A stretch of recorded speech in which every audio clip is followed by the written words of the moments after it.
Hello everyone, welcome back to our channel. In today's video, I'm going to show you how to change candlestick color in TradingView. It's a very simple process, so let's dive right in. First of all, head over to your preferred web browser. On your browser, navigate to TradingView website.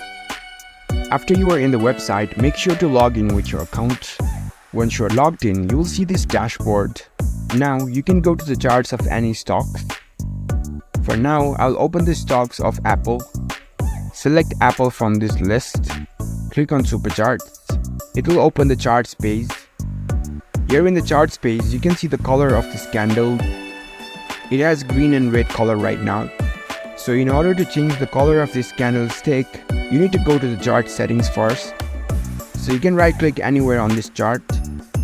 Here at the bottom, you can see settings option. Click on it. In the symbols menu, here you can see candles section. You can customize the color of the candles over here. Firstly, let's change the color of this body. You can just click on this color.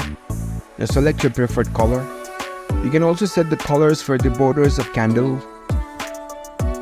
You can choose your preferred colors over here for the candlestick. Once you're done selecting colors, you can click on this OK button. And there you go. The changed color has been applied to the charts. So this is how you can change the color of candlestick in TradingView. If you found this video helpful, don't forget to give this video a thumbs up and subscribe to our channel for more tech tips. Thank you for watching.